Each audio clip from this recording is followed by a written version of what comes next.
Bien, buenos días. Vamos a terminar con este tema, perdón, que hemos iniciado la semana pasada, que tiene que ver con el acto motor y las capacidades coordinativas. Y vamos a trabajar específicamente con la clasificación y cómo se pone en marcha dentro de una estructura el entrenamiento de las coordinativas. Pero, pequeño repaso, ¿qué es una capacidad coordinativa? Técnicamente son precondiciones psicomotrices que cumplen la función de regular las acciones motoras. Esta es una situación muy particular. En mi clase pasada he tratado de explicar que las capacidades de coordinación son muy entrenadas en los deportistas de alto rendimiento, pero son pasadas por alto en los atletas de fitness, en los alumnos que entrenan por estética, por salud o por un rendimiento medio, no tan competitivo. En el estudio de la teoría del entrenamiento de las capacidades de coordinación, está basado ese estudio en el requerimiento que tienen los deportistas de coordinación, perdón, los deportistas de rendimiento, de la coordinación como capacidad motora. Porque en la historia del entrenamiento, las capacidades condicionales como la fuerza y la resistencia han sido las que han predominado en el entrenamiento.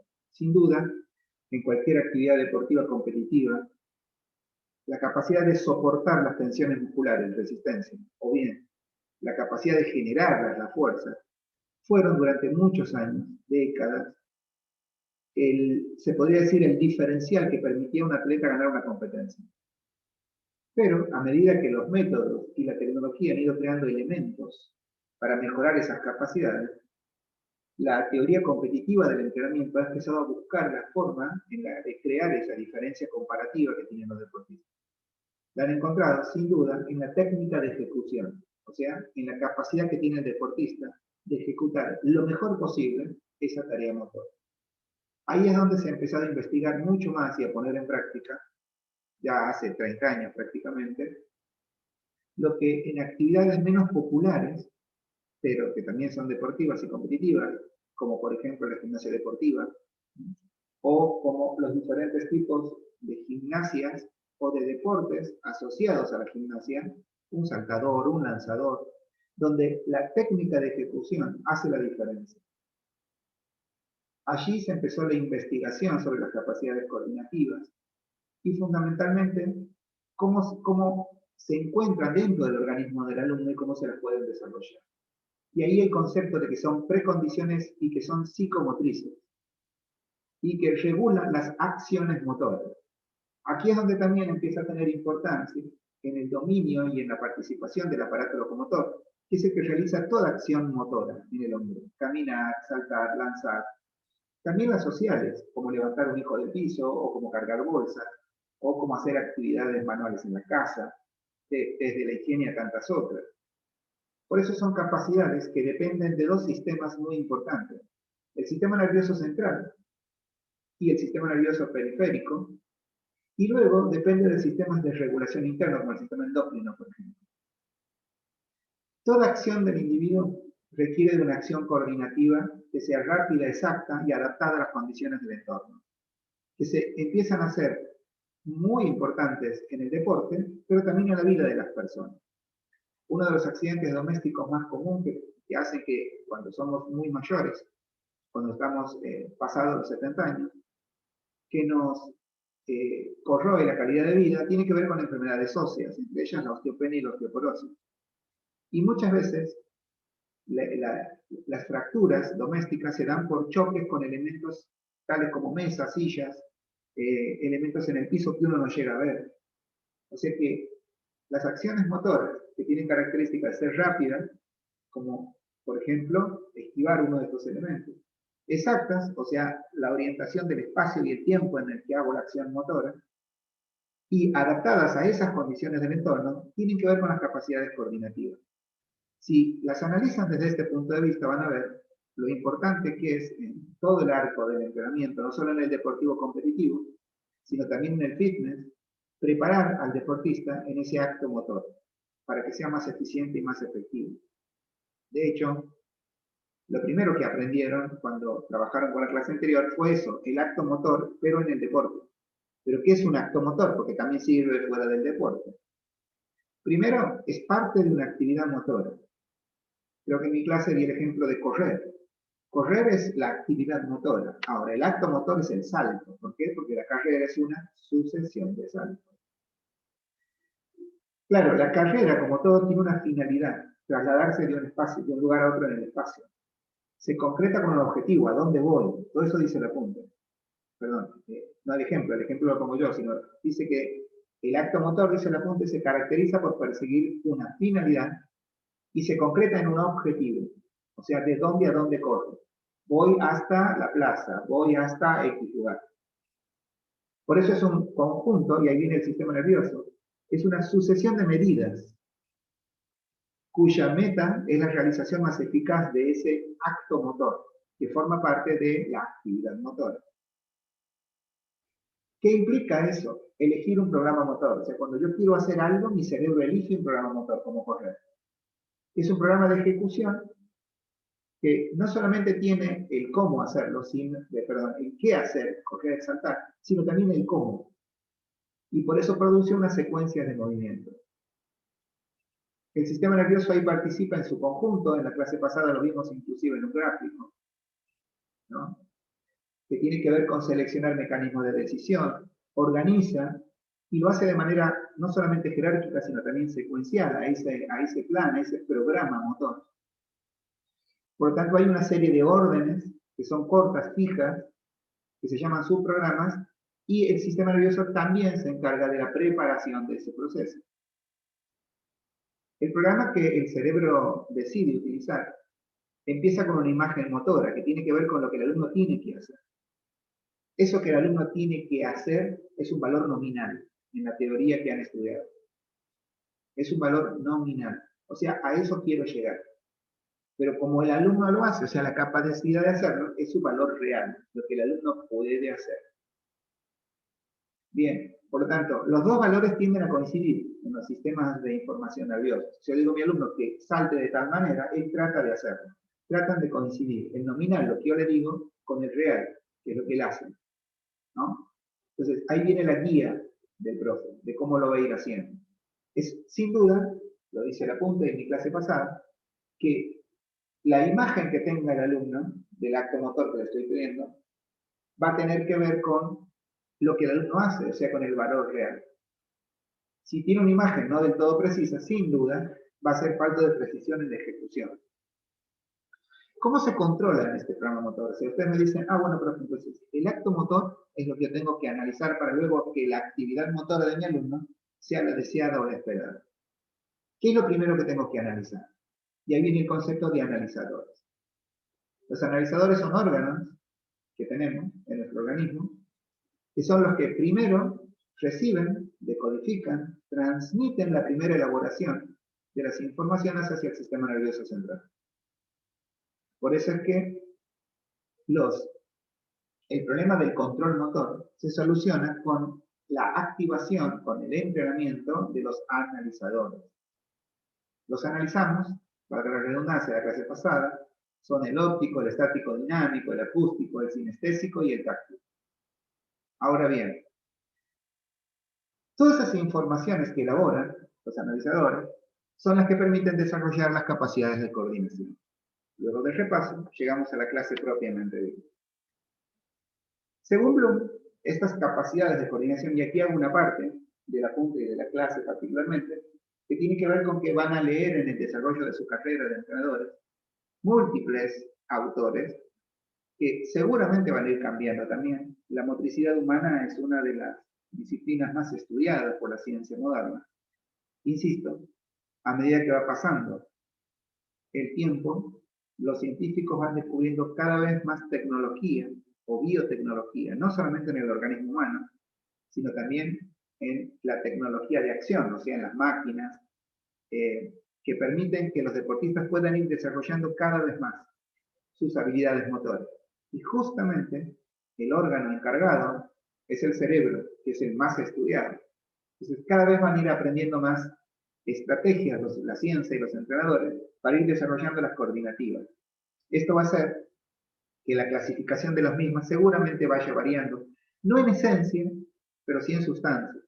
O sea que cada vez van a ir descubriendo más formas de que el deportista sea más preciso. Por eso usamos a un autor que es Bloom, para determinar las que vamos a estudiar nosotros en esta carrera. Pero lo más importante es que sepan la definición. Lo más importante en la capacidad coordinativa es saber que son precondiciones psicomotrices, que cumplen la función de regular acciones motoras y que están todo el tiempo en investigación.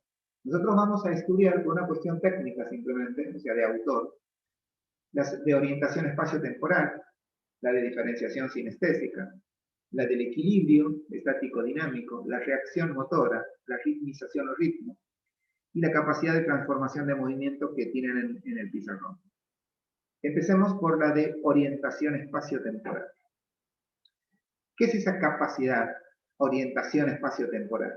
Permite modificar la posición y el movimiento del cuerpo en el espacio. Esa relación del espacio tiene que ver con un tiempo, ¿no? Tiene que ser espacio y tiempo. Y el espacio tiene que estar definido previamente, para que sea una capacidad de orientación espacio-temporal. O sea, el espacio, el tiempo y la definición de ese espacio son lo que caracterizan esta capacidad, que es de orientarse en el tiempo. Sin duda es notable, como va a decir el apunte, en juegos deportivos. ¿Por qué? Y porque cualquier deportista se adapta todo el tiempo a la situación de competición. Lo mismo en cualquier tipo de deporte. Pero hay deportes en los que los espacios de acción, como dice el apunte, la lucha, pero también hay deportes como el vóley, por ejemplo, es muy reducido. Los propios juegos deportivos tienen esa particularidad, ¿no? Tienen espacios reducidos en donde hay que limitar el juego. Ahora, la capacidad que tenemos de utilizar esos espacios y facilitar la expresión y la precisión es lo que determina esta capacidad que se entrena, orientación espacio-temporal. Les decía antes que también sirve cuando uno entrena una capacidad coordinativa, sobre todo la de la orientación, está entrenando áreas del cerebro. Las personas se vuelven más eficientes en el deporte, sin duda, pero también en la vida cotidiana. Habrán escuchado decir muchas veces a las personas, me encanta entrenar, pero soy muy torpe. O sea, a mí me gustaría jugar un deporte, pero soy torpe. O me gusta el tenis, pero soy muy malo jugando. O me gusta bailar, pero soy muy malo bailando. ¿Eh? Todas las actividades requieren de espacio-tiempo, aún las que usamos en el fitness, como las técnicas de gimnasia, o la caminata, o el trote, requieren de que el sistema nervioso pueda generar bioinformaciones a partir de la recepción de esa información para que el alumno sea más específico ejecutando una tarea. O sea que la capacidad de orientación espacio-temporal, como toda capacidad motora, en este caso coordinativa, no condicional, sino coordinativa, requiere de cada una de las áreas. La mejora de un alumno requiere de todas las capacidades de coordinación, de todas. La primera que analizamos es la de orientación espacio-temporal, que tiene esa característica, un espacio determinado en un determinado tiempo y una ejecución lo más precisa posible. La orientación es una capacidad motora coordinativa que jerárquicamente puede ser una de las primeras que se entrena, porque orientarse en el espacio y el tiempo no tiene una demanda motora muy alta, es una demanda de fuerza muy elevada, ni de resistencia. Así que es una capacidad de las que se puede empezar entrenando la orientación espacio-temporal. Ahora, cuando nos metemos dentro de la diferenciación sinestésica, sinestésico-sinestética, que es la que tenemos aquí escrita en segundo orden en el pizarrón, dice que permite controlar de manera sutilmente diferenciada los parámetros dinámicos, temporales y espaciales del movimiento. Es determinante, dice el apunte, a la hora de dosificar impulsos en el suelo o en los pedales y de adaptarse a nuevos regímenes de tensión, como por ejemplo, hablando de pedales del ciclismo, o cuando estamos subiendo o en el llano, en distintas relaciones, adaptar la fuerza que aplicamos al movimiento. En todos los deportes hay que adaptar posturas, imitar figuras, o una valoración estática en cuanto esto determina precisión y en muchos casos, como lo dice también el apunte que viene, en realidad el libro, que viene de la gimnasia, elegancia en una figura o en el ejercicio propuesto.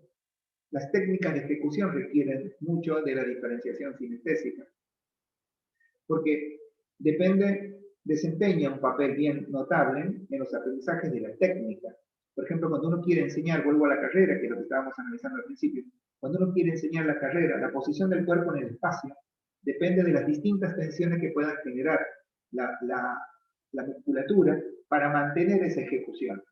Levantar una pierna y que el cuerpo quede en la misma posición, cuando una pierna está levantada, haciendo una flexión de cadera-rodilla, o un skipping, el gesto del skipping, de levantar sucesivamente una pierna y otra en la misma posición, es una técnica de la carrera.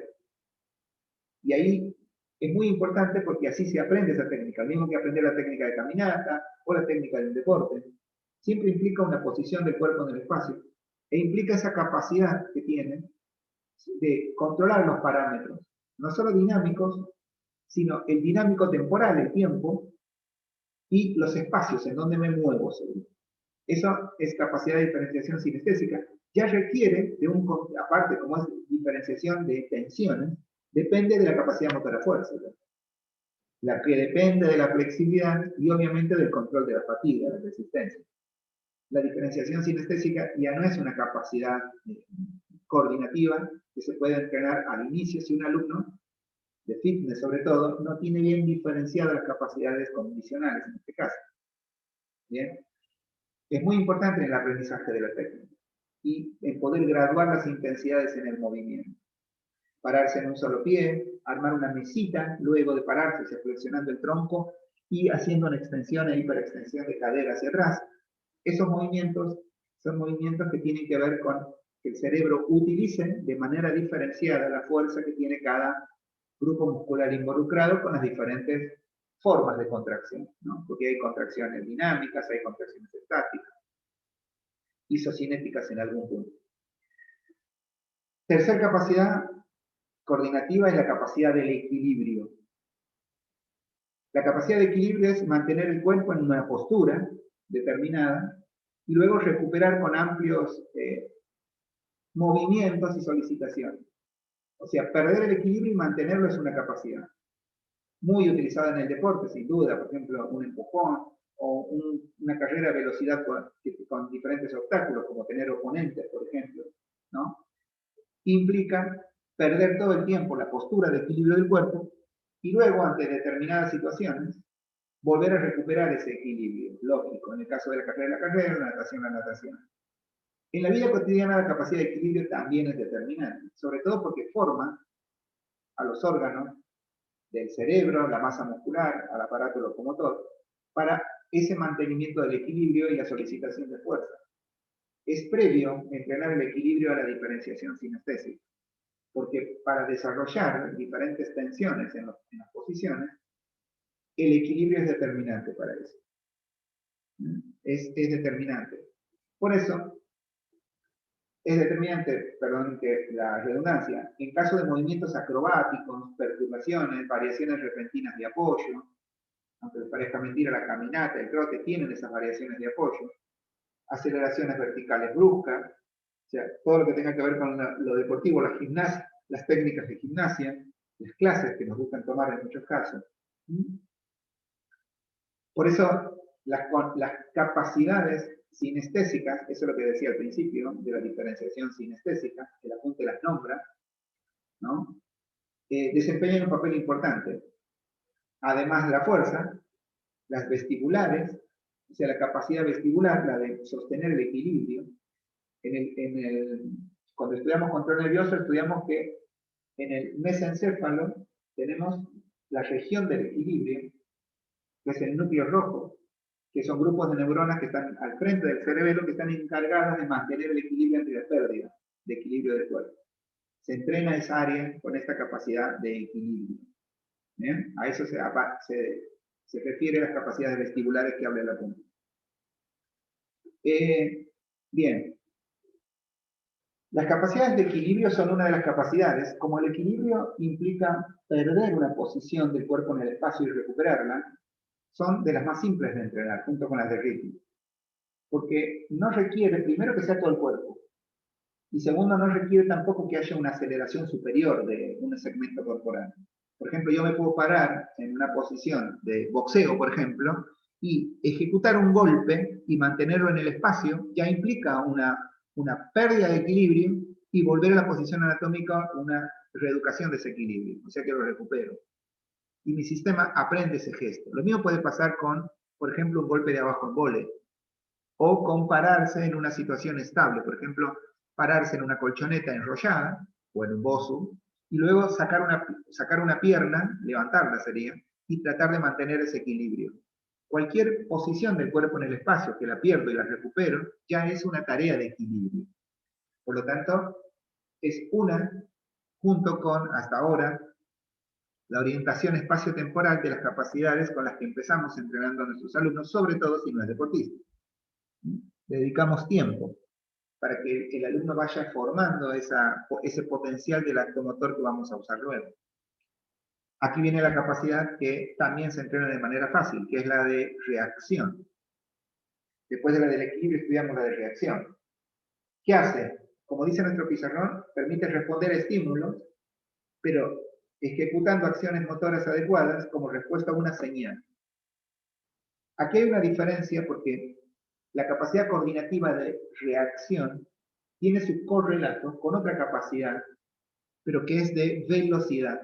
La velocidad también tiene reacción. La diferencia, la palabra lo dice, la velocidad tiene que ver con la velocidad de ejecución. Cuando estoy trabajando la reacción en coordinativa, lo que busco es que el gesto técnico sea perfecto. No importa la velocidad de ejecución del gesto en la reacción.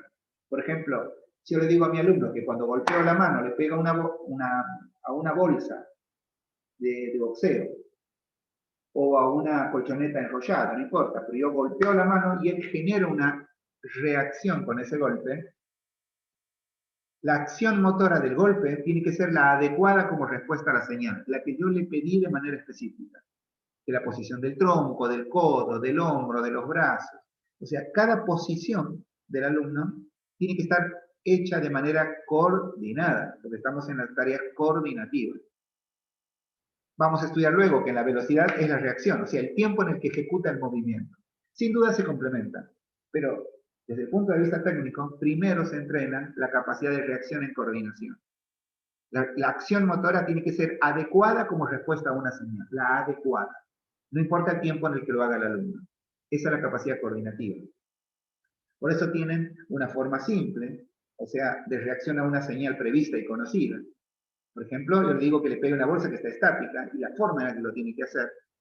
Y esos movimientos yo se los enseñé y están preparados y son esos movimientos. Ahora, esa forma de tipo simple se puede hacer compleja.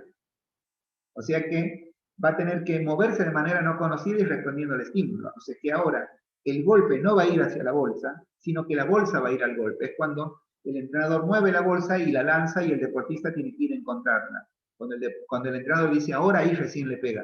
Ya hay más movimientos no previstos en esa ejecución.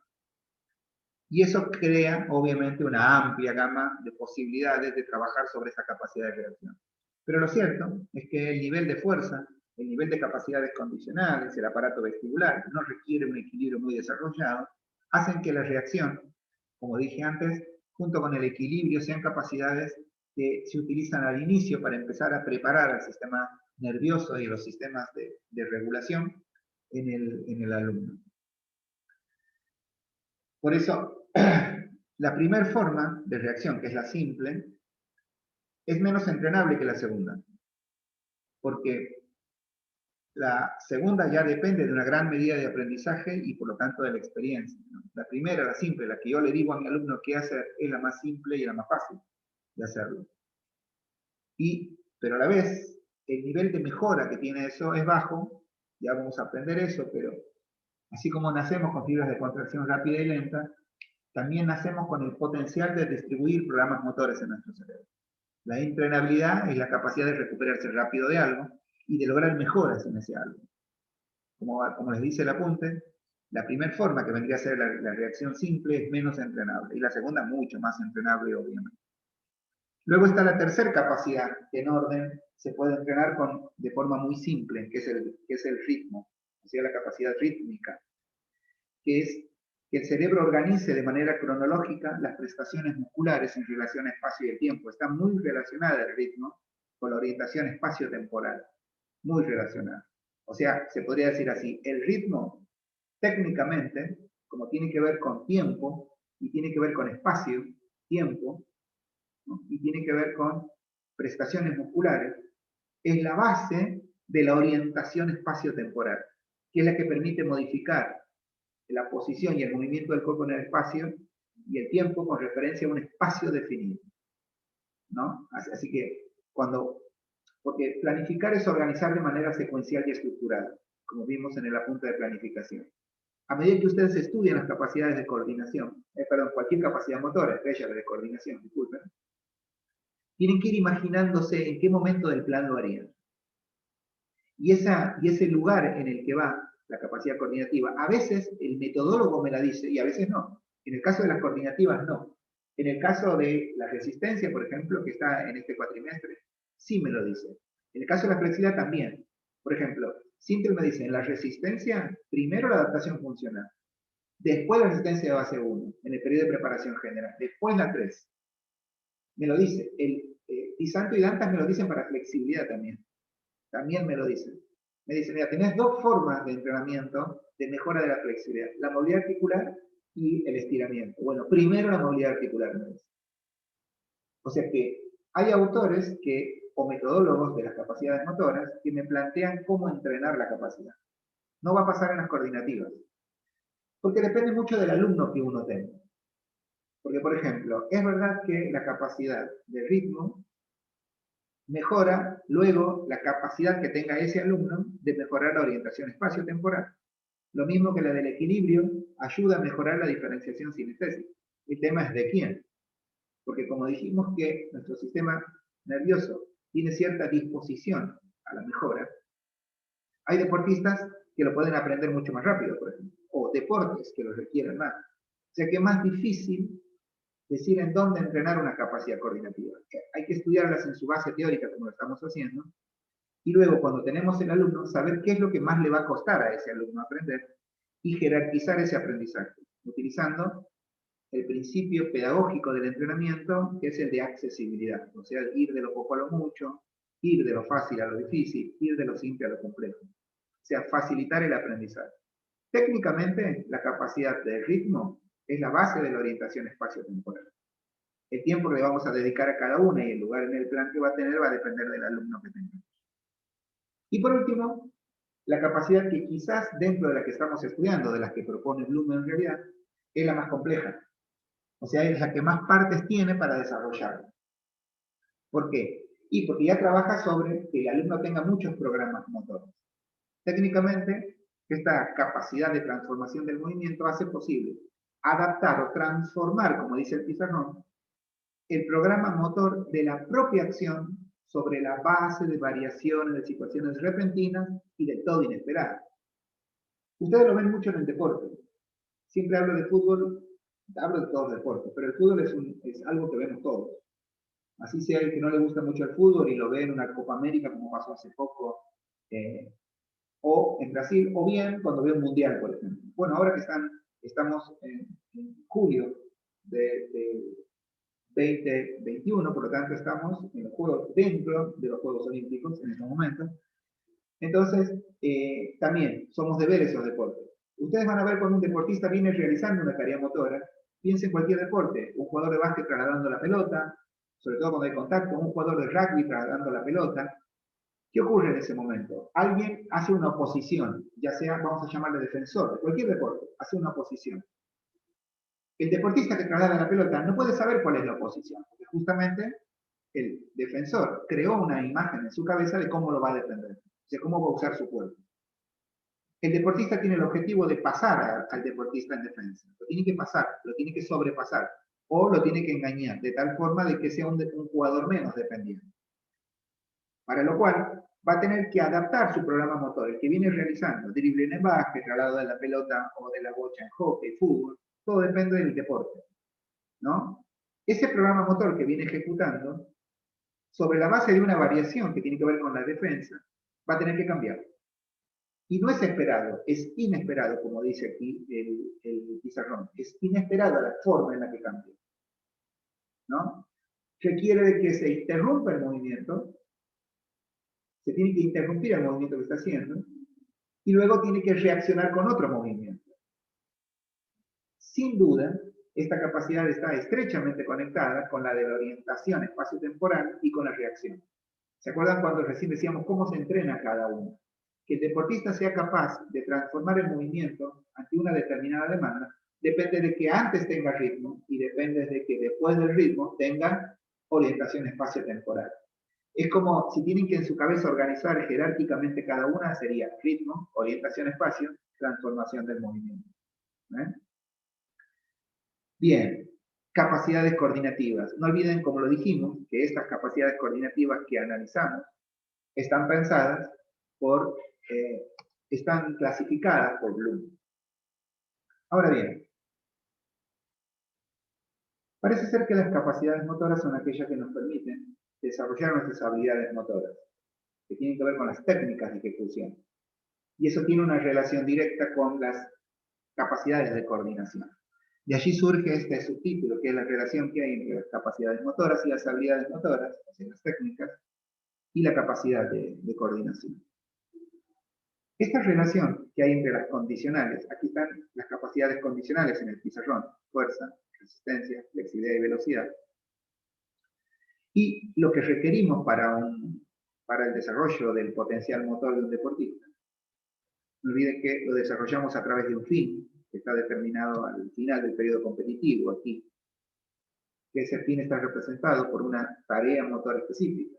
Esa tarea motora sería la técnica de ejecución. Sería carrera, un deporte determinado, caminata, una técnica de gimnasia. Cualquiera de ellas son tareas motoras. Y esa tarea motora, sin duda, va a tener que ser entrenada y lograr una gran habilidad motora. Cuando uno lo quiere lograr, vive un proceso el alumno, un proceso de entrenamiento, que es técnico-metodológico. Técnico porque desarrollar cada capacidad motora requiere de una técnica que se aprende en las etapas de adaptación. Cuando uno utiliza fuerza, por ejemplo, vamos a la fuerza, cuando uno requiere un desarrollo de fuerza máxima regional o fuerza máxima poliarticular, lo que cambia no es el método, sino el medio. Por ejemplo, una camilla de cuádriceps o una camilla de isquio tiene técnica de ejecución. Requiere una habilidad motora y se la utiliza para desarrollar la fuerza máxima. Una sentadilla, que fue mi ejemplo de clase, en la clase anterior, se utiliza como medio para la fuerza máxima poliarticular. ¿Ven? Ahora, es otra habilidad motora. Pero sin duda, esa habilidad motora se apoyó en la anterior. Porque un ejercicio poliarticular utiliza muchos músculos, de ahí la palabra poli, que se entrenan de manera individual en la fuerza máxima regional. O sea, aquí hay un proceso de desarrollo.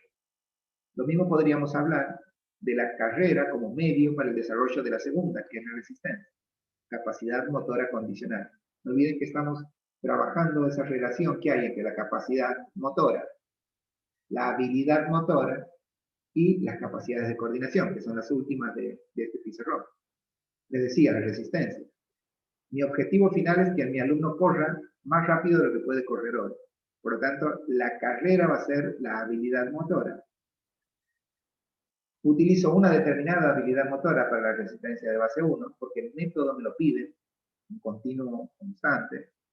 Ahora, la resistencia de base 3 depende de tareas acíclicas. La carrera ya no es una opción, pero no es una opción como una sucesión de saltos, pero sí lo podría hacer el salto, que es el acto motor. Solo que voy a cambiar la orientación espacio-temporal del salto para crear la resistencia de base. Esta es la 3, no la 2 de punto. Lo corrijo, ahí está, resistencia de base 3. 1 y 3. La 2 está aquí, resistencia de base 2. A medida que el alumno va cambiando, para poder desarrollar las capacidades motoras condicionales, va a ir adquiriendo mejores habilidades motoras.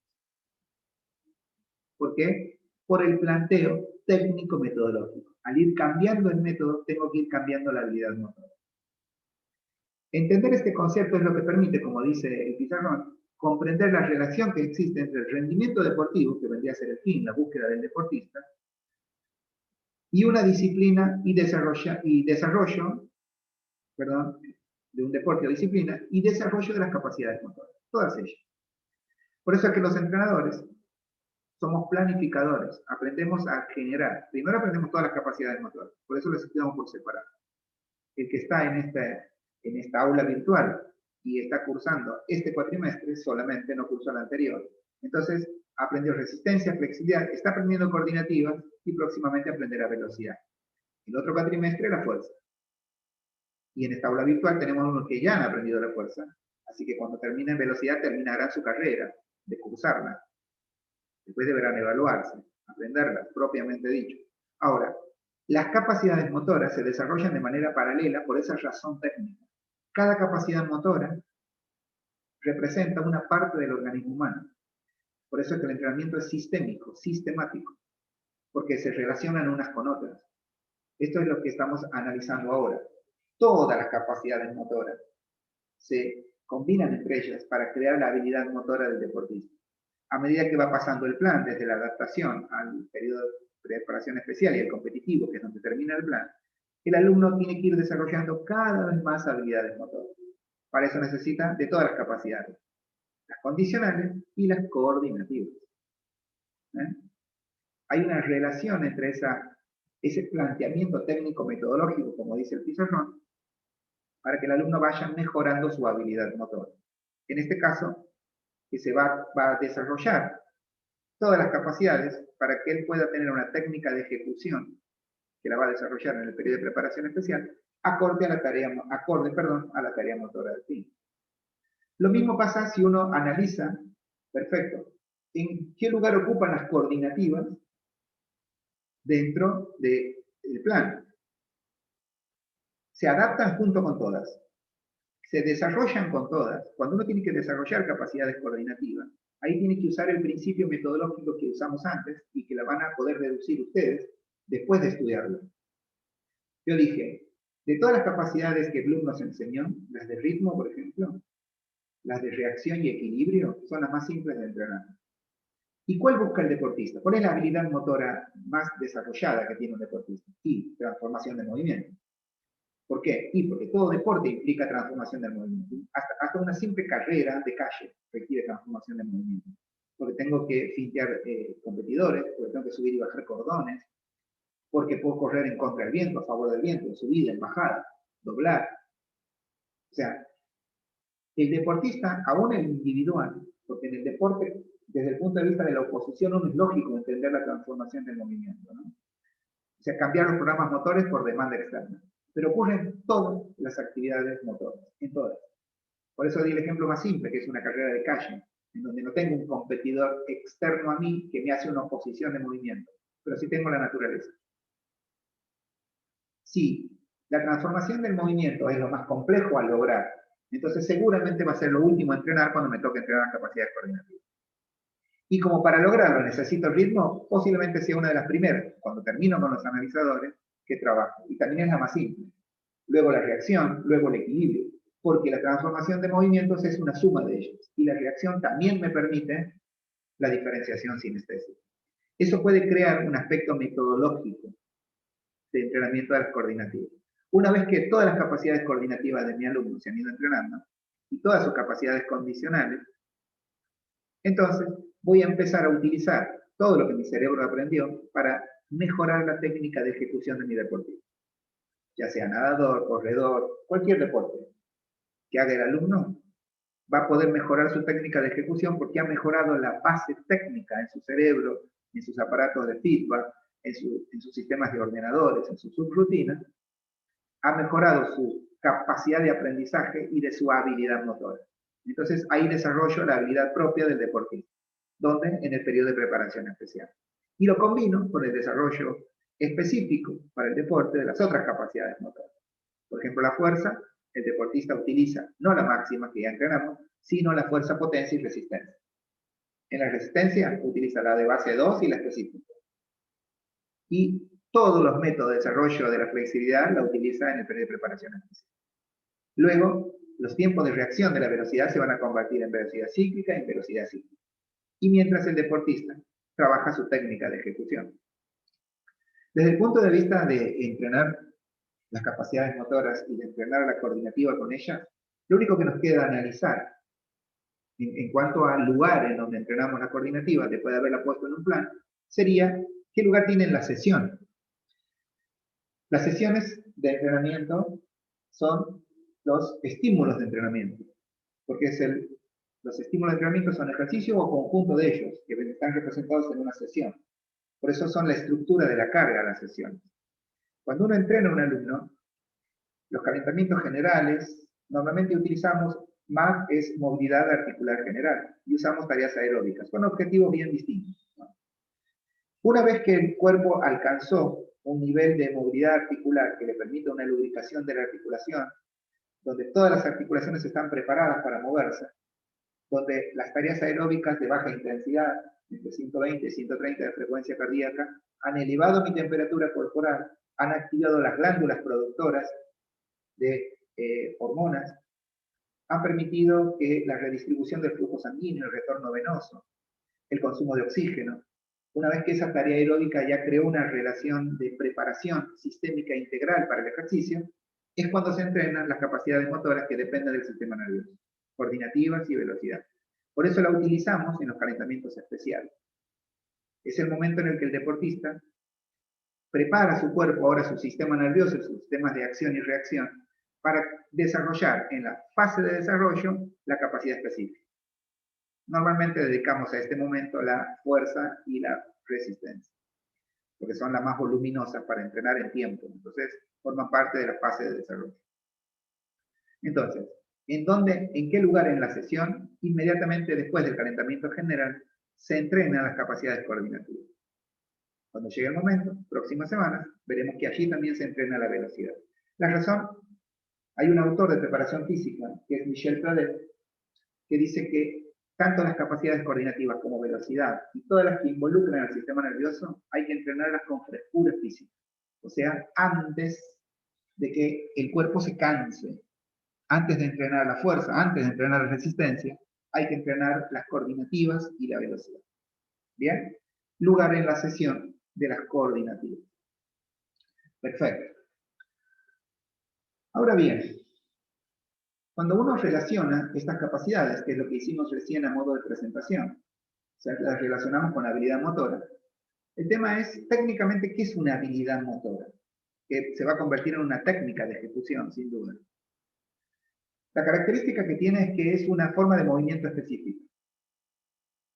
Obviamente depende de la experiencia, por eso es que en los planes de entrenamiento, cuando el alumno viene sin lo que llamamos experiencia motriz, o sea que el alumno tiene unas habilidades motoras básicas muy deprimidas, normalmente se da por falta de capacidades condicionales. Volvamos aquí. O sea, si al alumno le falta fuerza, resistencia, flexibilidad, sin duda los niveles coordinativos van a ser bajos. Sin duda. Porque desde ese punto de vista, cualquier ejecución motora, o sea, cualquier habilidad motora, requiere de las capacidades condicionales como lo acabamos de ver.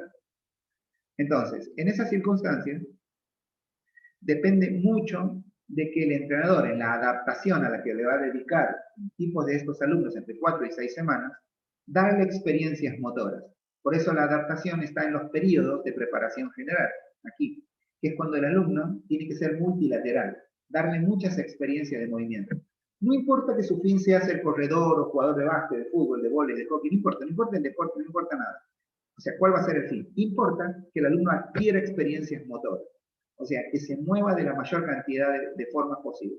Al principio sin estructura técnica, solo el movimiento, sobre todo el movimiento articular, sobre todo el ritmo.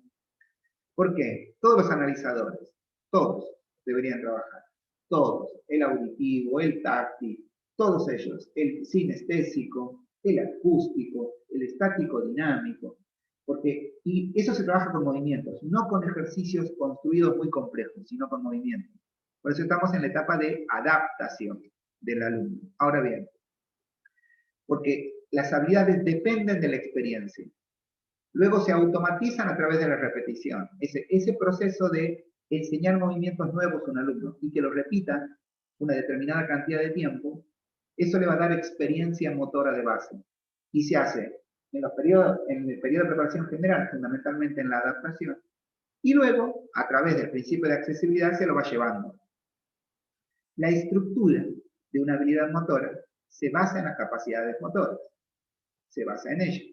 O sea que cuando yo ya creo una habilidad motora para trabajar con un analizador, por ejemplo, y después voy a pasar a un ritmo, donde ya va a tener un ejercicio, un movimiento construido, ya el desarrollo de las capacidades motoras empieza a ser determinante. Por eso van desarrollándose de manera paralela, como lo ven. Sobre todo, las de tipo coordinativo, que condicionan ampliamente el nivel de rendimiento. Por ejemplo, la finura de expresión, dice el pizarrón y el apunte, tiene que ver con el autor, obviamente, habla de la precisión allí, o sea, de la elegancia con la cual uno ejecuta. Esto se los dije al principio, que para desarrollar un poliarticular, no solamente requieren ya de la fuerza máxima local o regional, sino que necesitan un determinado nivel de resistencia, ya logrado con la resistencia de base 1. Ya el músculo tiene que tener gran capacidad de estiramiento, ya trabajaron el estiramiento muscular con método de flexibilidad, ya trabajaron el tiempo de reacción simple, al menos tiempo de reacción discriminativo, estamos aquí en la fuerza máxima poli, y obviamente tiene que tener una gran capacidad coordinativa para poder desarrollar. Ven cómo las capacidades se van uniendo y necesitándose una a otra. Porque cuando yo quiero que el alumno haga bien un ejercicio poliarticular para la fuerza o que ejecute bien una técnica para la resistencia, requiero de que haya adaptado antes su capacidad motora para el desarrollo de su habilidad motora. Al mismo tiempo, una vez logrado esto, esa capacidad motora que he logrado, sobre todo en la fase de desarrollo, como dice el pizarrón, son el instrumento fundamental para desarrollar la capacidad motora. O sea que, ¿qué quiere decir esto? Bien, yo ya tengo el desarrollo de las capacidades motoras, pero las tengo que preparar para el fin, o sea, el periodo de preparación especial. Por eso ahí es donde termina el lugar de las capacidades coordinativas. Allí las tuve que, en este tiempo, desarrollar a todas. Este tiempo en un alumno de fitness dura entre 12 y 14 semanas. Así como la adaptación dura entre 4 y 6 semanas para lograr adaptaciones crónicas, la fase de desarrollo también tiene un tiempo, normalmente mediatizado por el tiempo del desarrollo de la fuerza, que es la capacidad amada, 12 a 14 semanas. Y luego viene el periodo de preparación especial. Aquí ya tiene que estar consolidadas las capacidades motoras para poder especificarlas en relación al fin del alumno. Por eso, cuando el tercer paso, podríamos decir, que nombra el pizarrón, de esas relaciones entre las capacidades, con el desarrollo, tiene que ver con son el instrumento fundamental para el desarrollo de todas las capacidades motoras, en este caso agrego, en función al fin. Por eso es que este proceso, a partir del cual trabajamos, tiene que ver con, si leen este gráfico que está en el pizarrón, tiene que ver con un proceso temporal. O sea, primero necesitamos saber captar la información para poder movernos. Eso lo hace el entrenador con sus órdenes. Saltar, venir, ir de este lado a otro, con los conos, con lo que utilizamos como elemento. Que en el cerebro del alumno son decodificados por los analizadores. Allí nosotros realizamos correcciones para que el valor nominal y el valor real se acerquen cada vez más a las tareas que hemos dado al alumno y que están decodificadas por analizadores. Y de esa manera vamos haciendo repetir y automatizar al alumno con las correcciones y van formando habilidades. Y esas son las habilidades que desarrollan las capacidades de coordinación. ¿Bien? Ahora bien, ¿cómo se entrenan? Y ahí viene el concepto de métodos. Los métodos son procedimientos. Son procedimientos, o sea, la forma en la que lo ejecutamos. La capacidad coordinativa, como les dije, no tiene un gran desarrollo en su investigación como todavía, como sí lo tienen otras capacidades motoras, que suelen ir investigándose por una necesidad de mejora en los deportistas y en la competencia. Ahora bien, el tiempo en el que se entrenan, porque los métodos tienen que ver con procedimientos, pero también con tiempos. Las capacidades de coordinación en el mayor de los casos pueden llegar a durar entre 10 y 20 minutos de ejecución, pero no más. En las adaptaciones utilizamos entre 5 y 10 minutos para lograr que los analizadores se activen. ¿Por qué? Porque a medida que va pasando el tiempo de la ejecución de un gesto, el alumno se va cansando y la fatiga es la peor enemiga de la coordinación. Por eso el tiempo nunca es mayor a 20, empieza en 5 y el desarrollo de las capacidades debería estar cerca de los 10 minutos, no más. Ahora, sin duda, como lo que yo tengo que ir mejorando son programas motores, respuestas de feedback, y tengo que ir creándole subprogramas al cerebro, hay características determinantes de los métodos. Sin duda, ir aumentando la dificultad de ejecución, que es importante. Aumentar la dificultad de la ejecución va a ir haciendo que el alumno vaya aprendiendo nuevos gestos. Le voy disminuyendo o aumentando, depende del alumno, el costo, aquí dice la molestia, pero aumentando las informaciones, haciendo que le sea cada vez más difícil hacerlo al alumno. Sobre todo las informaciones de los analizadores, o sea, la forma en la que le digo que ejecute la tarea. Eso obtiene una eficacia en el desarrollo de las capacidades. Vamos a usar a Hayek, que es otro autor, que también lo vamos a trabajar para el principio de progresión de la carga, a don Hayek, que nos va a decir más o menos con qué métodos tendríamos que trabajar esta generalidad, que es dificultar la ejecución, disminuyendo o aumentando las informaciones de los analizadores. ¿Cómo deberíamos hacerlo? Él dice, bueno, trabajen primero con la variación, no primero jerárquicamente, ahora vamos a hacer ese análisis. Trabajen con la variación de la ejecución del movimiento. Si el alumno aprende un movimiento, cámbienselo. Eso es lo que dice. ¿Qué tiene que hacer? Aparear fases, o sea, unir fases parciales de una secuencia motora, de una técnica, o de una habilidad motora de base. Por ejemplo, ir haciendo que un alumno que no sabe driblear la pelota de básquet mueva los brazos en dribbling, por ejemplo, y después que camina hacia adelante con la pelota dribleando, y después que ejecute tareas laterales con la pelota dribleando, después hacia atrás con la pelota dribleando, y después que haga movimientos inesperados con la pelota, por ejemplo, que sortee conos, por ejemplo. Y lo podría hacer con el que no tiene habilidad para el fútbol, con la pelota de fútbol. Ir graduando, ir variando esa ejecución de movimiento o la habilidad motora de base, le va permitiendo al cerebro ir aprendiendo nuevas formas y relacionando sus áreas de recepción, de preparación, de elección de rutinas, de subrutinas y de programas motores. O sea, le voy cambiando el programa motor al alumno, ¿no? Entonces, generando diferentes cambios, voy variando la ejecución del movimiento y ese es uno de los métodos que utilizamos en las coordinativas. Luego hablé de poner conos en ese proceso. Eso se trata de una variación de la condición externa. Las condiciones y las dimensiones espaciales podrían ser, así como los utensilios. En este caso, cono, colchonetas, algo que el alumno tenga que sortear. Esos serían utensilios, utiliajes, le llaman los españoles, utilajes, que se utilizan, o las dimensiones ambientales, o sea, hacerlo en el espacio más cerrado, en una menor utilización del espacio en el que tenemos, acercar los elementos u utensilios. ¿Bien? Una vez que adquirió ciertas habilidades por la ejecución nuevas de movimiento y por variarle las condiciones, también puedo hacer una combinación de habilidades que él ya ha automatizado, técnicas deportivas. Entonces, por ejemplo, lo que aprendí de driblear, lo que aprendí a saltar, o una técnica de ejecución como un rol adelante, un rol atrás, todo eso lo puedo utilizar combinando las habilidades motoras, conectarlas entre sí, o utilizarlos al mismo tiempo, en el mismo espacio. Eso también va a ir mejorando la capacidad del alumno para guardar en su cerebro distintas formas y adquiriendo experiencia y habilidades motoras.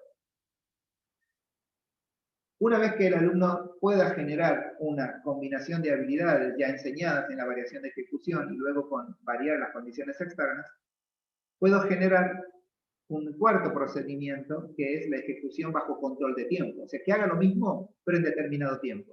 Quiere decir que lo hago, le entreno las subrutinas, o sea, la capacidad que tiene de hacer algo, pero en la menor unidad de tiempo. Eso tiene que ver con que no tenemos que olvidarnos, cuando definimos las coordinativas, lo hicimos como precondiciones psicomotrices que cumplen funciones de regular acciones motoras. Eso no nos tenemos que olvidar, porque estamos todo el tiempo entrenando el cerebro. Y tiene jerarquía el cerebro, lo vimos en control nervioso. Tiene áreas, tiene secciones. El telencéfalo se comunica con el diencéfalo con el asta ventral de la médula a través del tálamo, pero se comunica con las otras secciones a través de los programas motores, ¿no? O las cápsulas internas. Entonces, tiene una jerarquía. Por eso, hacer un ejercicio bajo control de tiempo requiere de que antes haya habido variación de ejecución del movimiento, variación de condiciones externas, y que haya una combinación de esas habilidades, para que luego yo le dé el control de tiempo al alumno.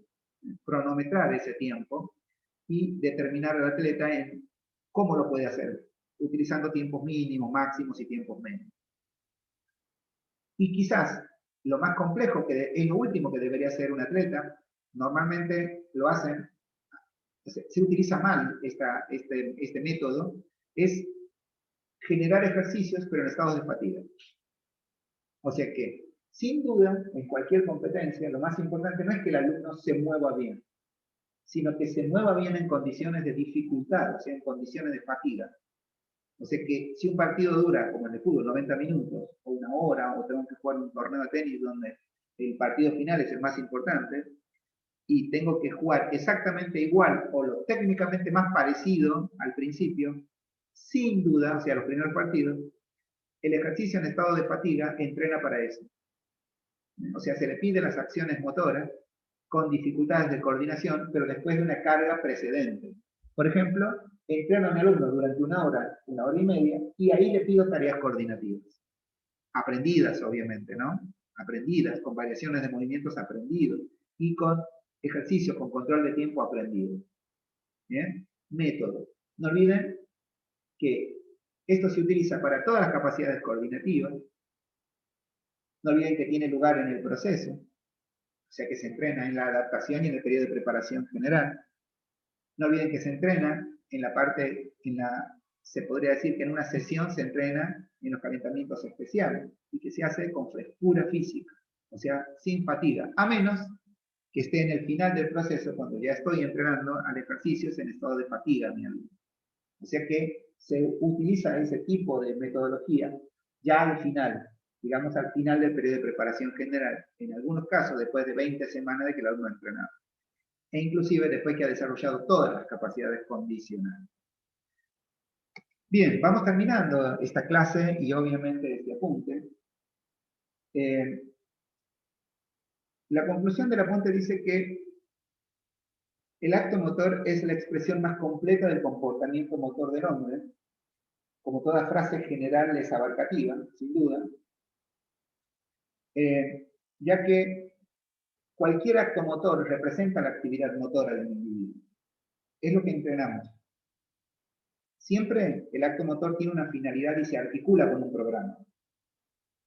Eso es lo que se entrena. El acto motor es el medio para enseñarle al sistema nervioso al primero a cambiar ese programa de ejecución si no fuera el correcto en relación al deporte que estoy haciendo. Primero, porque tengo un fin que cumplir. Y luego, él mismo realiza ese programa nuevo que tiene y va haciendo coincidir ese programa con la tarea que debe realizar el alumno. Ese proceso es el proceso de coordinación. Y esa coordinación va a ser empleada por el deportista con informaciones que vienen de afuera. Esas informaciones van a ser desarrolladas y preparadas por analizadores. Por eso es que constituye la base funcional de la regulación y organización del movimiento, como dice la conclusión, esos analizadores. Y no en vano, son los primeros que entrenamos cuando el alumno viene, ya sea un alumno de fitness, un alumno con experiencia motora o un alumno sin experiencia motora. Bien, gracias por la atención. Hemos terminado esta capacidad motora. Luego seguiremos con velocidad, seguramente, según el momento en el que estén estudiando esta carrera. Que tengan un muy buen día. Gracias por la atención.